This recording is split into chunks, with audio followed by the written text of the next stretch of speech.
Well, speaking of people who sound like they could be Irish, uh, Hmm. I want to talk about a wrestler called Sean O'Hare.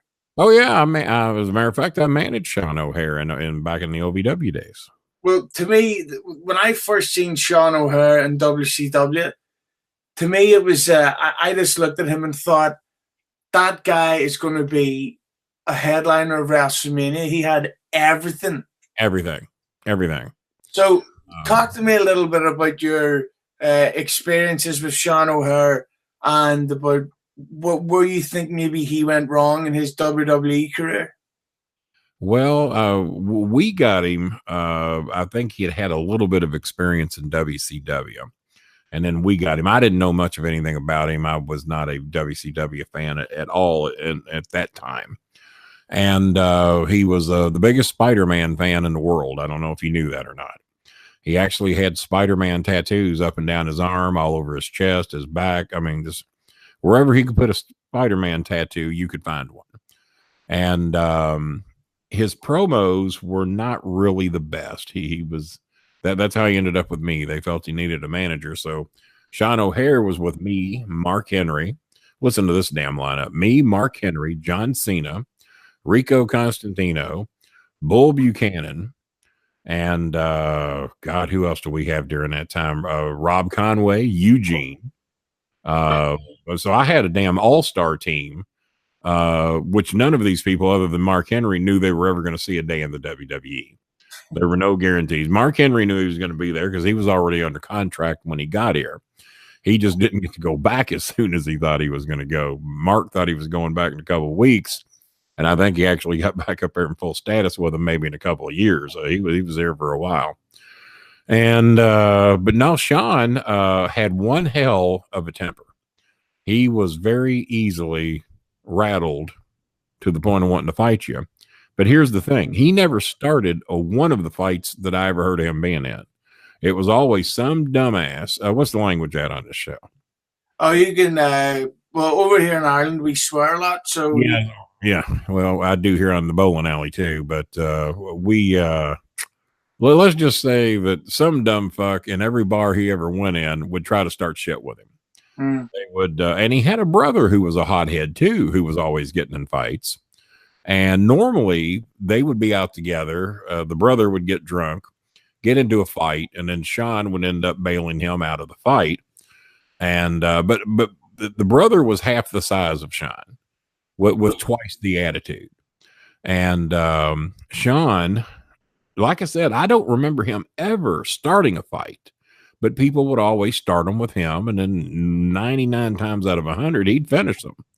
And I remember we had a thing in the locker room once. So my brother was going to be a valet for Rene Dupree. There's another one that was with us at Bolin Services that made it up to the WWE.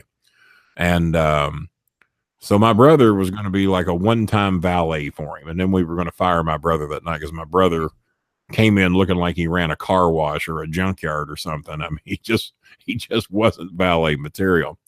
And my brother was terrified of Sean O'Hare. He just thought, man, if there's ever a guy in this locker room that's going to kill me. And Sean always looked like he was in a bad mood. I mean, you just never, ever thought this man was in a good mood. And so I knew my brother was terrified of him. So I said, hey, Sean, I said, I'm going to fuck with my brother. And I said, he loves your kicks. He thinks you have the greatest kicks ever in wrestling. I said, what I want you to do when I bring him back here in the locker room is I want you to tell my brother, hey, I hear you've been running your fucking mouth about my kicks. And of course, you're going to get his attention. And I said, and you tell him that you heard he said that his kicks suck. And then I'm going to watch him shit his pants. So, Sean, and I'm thinking, let's see how Sean does this. So sure enough, my brother's been out and he's done the bit with us. So he's done. Now he thinks he's a big TV star. So my brother goes back, grabs a chair in the locker room. Sean looks over him and says, what are you doing? Hey, just having a seat, man. Kenny Bolin's brother, Tim Razor. Yeah, I know who the fuck you are. What are you doing in that chair? And he just looks at him and like, well, what did I do? And he says, number one, he says, the so-and-so was sitting in that chair and you need to move your big ass right now. So now Timmy John's 6'4", about 350 pounds, but Sean O'Hare ain't fucking scared of nobody. Don't give a fuck how big you are. So my brother moved his ass down a chair, and he says, "Does anybody belong in this chair?" He says, "You trying to be a smart ass with me?" No, man. I just wanted to make sure I wasn't in somebody's chair. He said, "If you're in somebody's fucking chair, I'll tell you."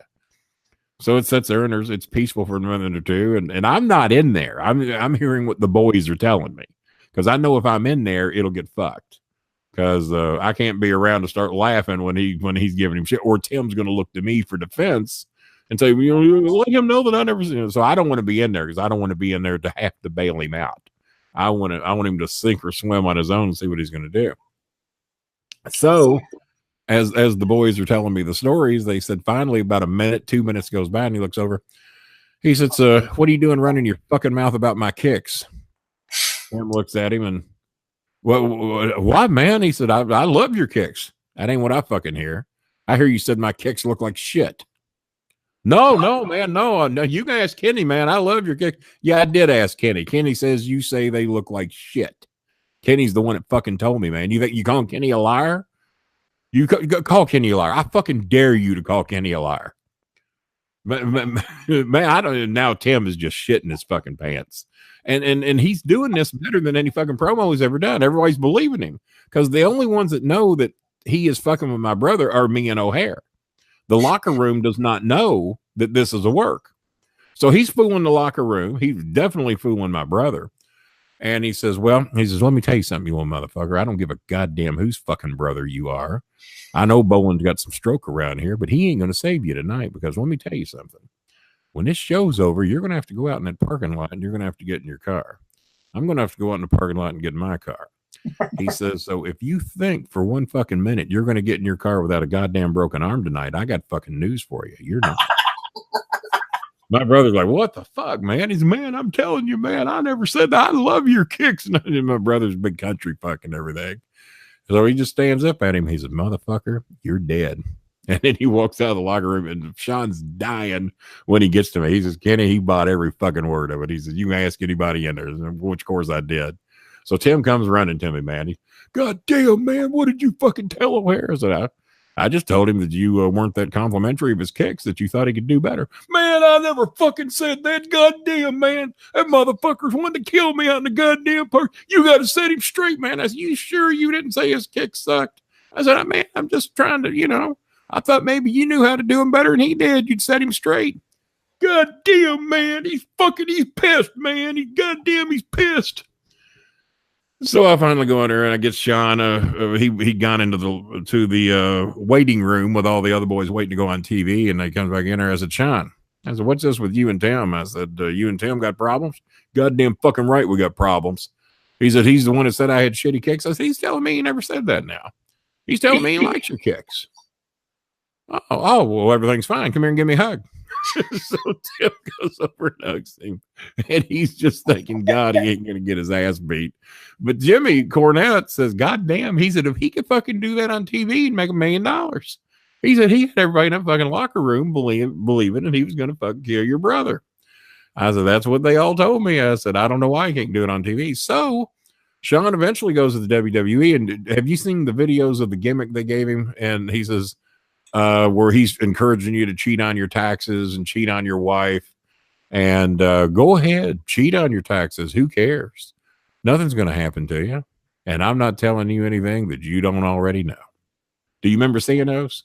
Yeah, that was the Tyler Fight Club.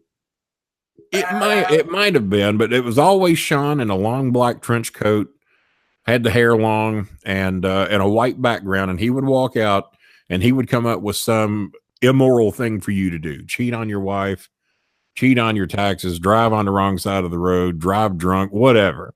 But he would come out each week for like 10 weeks in a row and give you something immoral to do. I want you to know they never went anywhere with it, because everyone's eating it up. They can't wait to see this thing pan out. And Vince didn't get it. Vince did not understand what they were doing, so they ended up not doing it.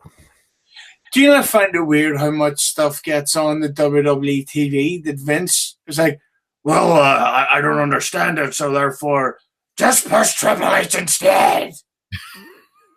That seems to be pretty much what the plan B always is. Just push Triple H.